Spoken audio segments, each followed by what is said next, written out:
நடிக்கிறான்டா. Feel பண்ணாதடா. Hello my dear செல்வங்களே, welcome back to my channel. இன்றைக்கி நம்ம ஆண்டன் செக்கவ் அப்படின்ற ஒரு Russian dramatic short story writer எழுதுன த பெட் அப்படின்ற ஒரு ஷார்ட் ஸ்டோரி பார்த்தீங்கன்னா கம்ப்ளீட் சம்மரி தான் பார்க்க போகிறோம். இந்த சம்மரிக்கான PDF நான் டிஸ்கிரிப்ஷன் பாக்ஸ்லையும் கமெண்ட் செக்ஷன்லையும் அட்டாச் பண்ணி வச்சிருக்கேன். மறக்காம அதை எடுத்துக்கோங்க. It will be useful. அதுக்கு முன்னாடி நம்மளோட சேனலுக்கு நீங்கள் புதுசாக இருந்தீங்கன்னா வீடியோவை லைக் பண்ணிட்டு சப்ஸ்கிரைப் பண்ணிட்டு பாருங்கள். So that you can view lots of my videos. And இது ரெண்டுமே உங்களுக்கு இந்த வீடியோ இம்ப்ரெஸ் பண்ணுச்சுன்னா மட்டும் செஞ்சால் போதும், ஃபோர்ஸ் பண்ணிலாம் எதுவுமே செய்ய வேணாம். ஓகே, இப்போ இந்த ஆத்தரை பற்றின சின்ன இன்ட்ரடக்ஷன் மட்டும் பார்க்கலாம். ஆண்டன் செக்கவ் அப்படின்றவர் 1860 அப்போ பிறந்திருக்காங்க, 1904 அப்போ இறந்திருக்காங்க. இவர் நான் சொன்ன மாதிரி ஒரு Russian dramatic short story writer. அவங்க எங்கே பிறந்திருக்காங்கன்னா டேகன் ராக் அப்படின்ற ஒரு இடத்துல பிறந்து மாஸ்கோ அப்படின்ற ஒரு இடத்துக்கு இவங்க மெடிசன் படிக்கிறதுக்காக போனாங்க. அண்ட் தென் அங்கே போய் லிட்ரேச்சரில் இவருக்கு ரொம்ப ஆர்வமாக ஆனதுனால இந்த மெடிசன் வேணான்னு சொல்லிட்டு அதை விட்டுட்டு இவங்க லிட்ரேச்சர் சைடு வந்துட்டாங்க. அதுக்கப்புறம் இவங்க ஷார்ட் ஸ்டோரி ஃபார்ம், அதாவது இந்த ஃபார்மேட்டில் படிக்கிறதுக்கும் எழுதுறதுக்கும் இவங்களுக்கு ரொம்ப ஆசையாக இருந்துச்சு. அதனால இவங்க நிறைய ஷார்ட் ஸ்டோரிஸ் எழுத ஆரம்பித்தாங்க. இவங்க ஷார்ட் ஸ்டோரிஸ்லாம் மெயினாக எதை பற்றி யாரை பற்றி இருக்கும்னா it's related to human emotions, human darkness, இந்த மாதிரி தான் இருக்கும். அவங்களோட அட்மாஸ்பியர் ஆஃப் த ஷார்ட் ஸ்டோரியே ரொம்ப டார்க்காக இருக்கும். அதில் ரொம்ப ரொம்ப டெப்த்தான மீனிங்லாம் இருக்கும். இதுக்கு தான் இவர் ரொம்ப ஃபேமஸாக இருந்தார். ஆல் ரைட், இப்போ இந்த ஷார்ட் ஸ்டோரி பற்றி பார்க்கலாம். ஷார்ட் ஸ்டோரியில் ஜஸ்ட் ரெண்டு கேரக்டர் தான் இருக்காங்க. இந்த ஷார்ட் ஸ்டோரி பற்றி சொல்லணும்னா ஒரு 15 வருஷம் ஒரு பர்சன் ஒருத்தங்கிட்ட பெட்டு கட்டிட்டு சிறைவாசம், ஒரு ஜெயில் மாதிரி இருக்கிற ஒரு ரூம்குள்ளே இருக்கிறான். அது எந்த வருஷத்துலேருந்து எந்த வருஷம் வரைக்கும்னா November 14, 1870 இருந்து November 14, 1885. ஓகே, November 14, 1870 இருந்து November 14, 1885. ஆல்ரைட். அப்புறம் இதில் சொல்லப்பட்டிருக்கிற 2 பர்சன்னு சொன்னால, ஒருத்தன் வந்து பேங்கர், இன்னொருத்தன் வந்து ஒரு லாயர். லாயருக்கு வந்து 23 வயசு ஆகுது. பேங்கருக்கு வந்து என்ன வயசுலாம் போடல. ஒரு டார்க் ஆட்டம் நைட்டில் தான் இந்த ஸ்டோரி வந்து அப்படியே இந்த பேங்கர் வந்து யோசிச்சு பார்க்குறான். என்னென்னா ஒரு காலத்தில் இப்படி ஒன்று ஆச்சுல அப்படின்னு சொல்லிட்டு இந்த ரிமெம்பரன்ஸ் அவன் வந்து நினச்சி பார்க்குறான். அப்படி தான் இந்த ஸ்டோரி ஆரம்பிக்குது. என்ன ஆகுனா, ஒரு நைட்டு பார்ட்டி மாதிரி இருக்கிற ஒரு நேரத்தில், ட்ரிங்க்ஸு ஸ்மோக் அப்படி ஜாலியாக இருக்கிற நேரத்தில் இந்த பேங்கருக்கும் அங்கே இருக்கிற மற்ற மக்களுக்கும் ஒரு ஆர்குமெண்ட் மாதிரி போயிட்டுருக்கும். என்னன்னா, வாழ்கிறது முக்கியமாக சாவுறது முக்கியமாக, வாழ்கிறது ஈஸியாக சாவுறது ஈஸியாக அப்படின்னு போயிட்டே இருக்கும். அப்போ இந்த லாயர் உள்ளே வந்து என்ன சொல்வார், சாவுறது வந்து தப்பு, எந்த சமயமாக இருந்தாலும் வாழ்கிறது தான் முக்கியம். உங்களுக்கு எவ்வளோ கஷ்டங்கள் வந்தாலும் துன்பங்கள் வந்தாலும் அதெல்லாம் என்டியூர் பண்ணிட்டு தாங்கிட்டு வாழ்கிறது தான் மிகப்பெரிய ஒரு கோல் அப்படின்றாங்க.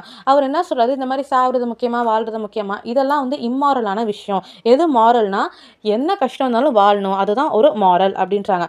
அப்படியா, வா வா அப்படின்னு இந்த லாயர் என்ன பண்ணுறாரு, ஒரு 15 வருஷம் நான் சொல்கிற இடத்துல யாரையுமே பார்க்காம இந்த நேச்சர் கூடவே நீ வந்து ஒன்று சேராமல் நீ மட்டும் தனியாக ஒரு ரூமில் இருக்கணும். அந்த ரூமில் ஒரு சின்ன பல்ப் இருக்கும் அண்ட் ஆல்சோ ஒரு விண்டோ இருக்கும். அந்த விண்டோ வழியாக தான் உனக்கு என்ன வேணுமோ, for example wine, cigarette, book and also அந்த ரூமில் ஒரு பியானோ இருக்கும். இது மட்டும் தான் அந்த ரூமில் இருக்கும். இதுக்குள்ளே நீ 15 இயர்ஸ் இருக்கணும். அப்படி இருந்தீங்கன்னா நீ வெளில வரும்போது உனக்கு நான் 2 மில்லியன் ரூபிள்ஸ் கொடுப்பேன் அப்படின்றான். 2 மில்லியன் ரூபிள்ஸ். ஓகேவா, இதுதான் ஸ்டோரி. இந்த லாயர் என்ன பண்ணுறான், அவனுக்கு 23 வயசுன்னு சொன்னால, அதனால் அவன் கரெக்டாக கால்குலேட் பண்ணிவிட்டு, அப்போ நம்ம 15 இயர்ஸ் அதுக்குள்ளே இருந்தால் வெளில வரும்போது நமக்கு 2 மில்லியன் வந்துச்சுன்னா அதை வச்சு நம்மளோட லாஸ்ட் டேஸில் நம்ம வாழலாம் அப்படின்னு சொல்லிட்டு அவன் பிளான் போட்டு ஓகே நான் போகிறேன் அப்படின்னு உள்ளே போயிட்டான். ஃபர்ஸ்ட் இயர் எப்படி போகுதுன்னா, he suffers from depression, refuses wine and tobacco. அதாவது வைன் வேணான்ட்டான், ஸ்மோக்கும் வேணான்ட்டான் அண்ட் ஆல்சோ அவன் ரொம்ப லோன்லியாக இருக்கிறான். அண்ட் அப்போ வந்து அந்த ரூமில் பியானோ இருக்குன்னு சொன்னால, அதையும் அவன் கொஞ்சம் வாசிக்க ஸ்டார்ட் பண்ணுறான். அவன் ஏன் ட்ரிங்க்ஸ் வேணான்னு சொன்னான்னா, ஏற்கனவே நான் சோகமாக இருக்கேன், இப்போ இந்த ட்ரிங்க்ஸையும் நான் எடுத்துக்கிட்டேன், வைனையும் எடுத்துக்கிட்டேன்னா நான் ரொம்ப சோகமாக இருப்பேன், அதனால இது எனக்கு வேணாம் அப்படின்ட்டான். செகண்ட் இயரில் என்ன ஆகுதுன்னா, பியானோ பிகம் சைலண்ட். அவன் அந்த பியானோவை வாசிக்கிறத விட்டுட்டான். 5th இயரில் என்ன ஆகுதுன்னா, music again and drinks wine. அதாவது இந்த 5வது வருஷத்தில் அவன் அகைன் வைன் வேணும் அப்படின்னு சொல்லிட்டு எடுத்துக்கிறான், குடிக்க ஸ்டார்ட் பண்ணுறான். அண்ட் தென் மியூசிக்கும் ஆரம்பிக்குது, அதாவது பியானோவை வாசிக்க ஆரம்பிச்சிட்டான். 6வது வருஷத்தில் என்ன ஆகுதுன்னா, he begin to study languages. நிறைய மொழிகளை படித்து ஒரு பாலிக்ளாட் ஆகிறான், நம்ம சின்மை மேம் மாதிரி. ஓகேவா.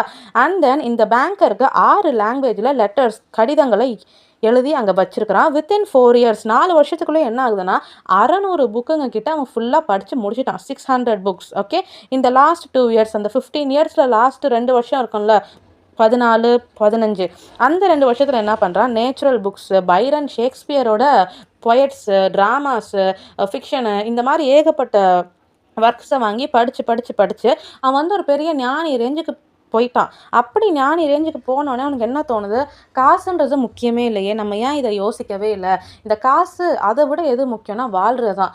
அந்த வாழ்கிறத விட எது முக்கியம்னா இந்த இறப்பு தான். ஏன்னா இறப்புன்றது ஒரு சாபம் இல்லை, அது வந்து ஒரு விமோச்சனம், ரிடம்ஷன். இந்த உலக வாழ்க்கையிலேருந்து, அதாவது இந்த கஷ்டத்துலேருந்து, இந்த துன்பத்துலேருந்து, டெய்லி ஓடிக்கிட்டே இருக்கிற இந்த உலகத்துலேருந்து நமக்கு ஒரு விடுதலை தான் இந்த சாவு அப்படின்ற ஒரு டிவைனான ஒரு அறிவு அவனுக்கு வருது. இதை அவனுக்கு உணர்த்துனது என்னன்னா, இந்த 15 இயர்ஸ் ஆஃப் லைஃப் தான். இந்த டார்க்னஸில் யாருமே இல்லாத இந்த ரூமில் இந்த 15 இயர்ஸ் அவன் நேச்சர் லைட் அவன் மேலே படவே இல்லை. அதாவது சன்லைட் அந்த ரூம்குள்ளே வரல, இருட்டு தான். ஜஸ்ட் அந்த ரூமில் லைட்டுனா அந்த பல்பு மட்டும்தான். 15 இயர்ஸ் ஒரே ரூமில் ஒருத்தன் அவனையே பார்த்துக்கிட்டு, அங்கே எதுவுமே இல்லை, மிரர் இல்லை, எதுவுமே இல்லை. இப்போ நார்மலாக நம்ம இருக்கும் போது நம்மளோட ரூமில் எவ்வளோ இருக்கும், இந்த மாதிரி எந்த விஷயமே அந்த ரூமில் இல்லை. ஜஸ்ட் அவன் மட்டும்தான், பேசிக்கவும் யாரும் இல்லை, பேர்ட்ஸு, அனிமல்ஸு, எந்த சவுண்டும் இல்லை. கிட்டத்தட்ட ஒரு ஜெயில் தான் அது. அதனால தான் இவனை பிரிசனர் அப்படின்னு இந்த பேங்கர் சொல்கிறான். அன்டில் என்ன ஆகுதுன்னா, இந்த பேங்கர் வந்து 15 இயர்ஸ் முடிய போகுது. அவன் என்ன யோசிக்கிறான், ஐயோ நம்ம அப்போ வந்து 2 மில்லியன் ரூபல் கொடுக்குறோன்னு சொல்லிட்டான். பட் இப்போ என்ன ஆயிடுச்சுன்னா, அவன்கிட்ட இருக்கிற காசு எதுவுமே அவன்கிட்ட இல்லை. He become so poor. ஓகேவா, அவன் ரொம்ப ஏழையானதுக்கப்புறம் அவன் என்ன யோசிக்கிறான், நம்ம ஒரு 3 மணி போல் அந்த ரூம்குள்ளே போய் அவனை கொன்றலாம் அப்படின்னு யோசிச்சுட்டான். ஆனால் அவன் உள்ளே வந்தோடனே என்ன பார்க்குறான், அங்கே ஒரு டேபிள் இருக்குது, டேபிள் மேலே ஒரு லைட் இருக்குது. லைட் மீன்ஸ் ஒரு கேண்டில் இருக்குது. அந்த கேண்டில் வெளிச்சத்தில் பார்க்கும் போது அங்கே ஒரு கடிதம் இருக்குது. அதில் என்ன இருக்குன்னா, அந்த மணியை விட, பணத்தை விட நான் வாழ்கிறது தான் முக்கியம், வாழ்கிறத விட சாகுறதா ரொம்ப ப்ரெஷியஸ் அப்படின்ற ஒரு விஷயத்தை நான் உணர்ந்துட்டேன். அதனால் நீ எனக்கு இந்த 2 மில்லியன் ரூபிள்ஸை கொடுக்க வேணாம். இந்த 15 இயர்ஸ் கரெக்டாக அந்த டியூ டேட் முடிகிறதுக்கு முன்னாடி, ஒரு 5 மணி நேரத்துக்கு முன்னாடி, 5 ஹார்ஸ் முன்னாடி நானே இந்த ரூமை விட்டு எஸ்கேப் ஆகி போயிடுறேன் அப்படின்னு சொல்லி அந்த கடிதத்தில் எழுதிட்டு அந்த டேபிள் பக்கத்தில் இவன் தூங்கிட்டு இருக்கிறான். இவன் நைஸாக அலேக்கா உள்ளே வந்து அந்த லெட்டரை பார்த்துட்டு, அப்பாடா இவனே போகிறான்ட்டான், அப்புறம் எதுக்கு நம்ம கவலைன்னு இவனும் அந்த ரூமில் அப்படியே லாக் பண்ணிட்டு வெளில வந்துட்டான். கரெக்டாக அந்த 15 இயர்ஸ் டியூ டேட்டு கரெக்டாக முடிஞ்சதுக்கப்புறம் இவன் உள்ளே போனான். அந்த லாயர் அங்கே இல்லை, ஓடிட்டான், எஸ்கேப் ஆகிட்டான். இதோட தான் இந்த ஸ்டோரி எண்ட் ஆகுது. இவன் இப்போ காசும் கொடுக்க வேண்டிய எந்த அவசியமும் இல்லை. அட் த சேம் டைம் இவன் மற்றவங்கள்ட்ட என்ன சொல்கிறான்னா, நான் சொன்னால 15 இயர்ஸ்லாம் ஒருத்தனால உள்ளலாம் இருக்க முடியாது அப்படின்னு இவனும் ரொம்ப ப்ரைடாக சொல்லிட்டு, அப்பாடா காசு சேவ்டா, நம்ம சேவ்டா அப்படின்னு சொல்லிட்டு வரான். இதோட ஸ்டோரி ஓவர். இதில் இருக்கிற கான்செப்ட்ஸ் அப்படின்னு என்ன பார்த்தீங்கன்னா, ஹியூமன் எமோஷன்ஸோட ரிஃப்ளெக்ஷன் தான். இந்த darkness of heart, soul and also the divine redemption. இது எல்லாமே இந்த ஷார்ட் ஸ்டோரியோட தீம்ஸாக இருக்குது. இந்த பிடிஎஃப்பும் இருக்குது டிஸ்கிரிப்ஷன் பாக்ஸில். ஸோ அதை மறக்காமல் எடுத்துக்கோங்க. இதை பற்றின உங்களோட கருத்துக்களையும் கமெண்ட் செக்ஷனில் சொல்லிட்டு போங்க. And until then, bye bye from me.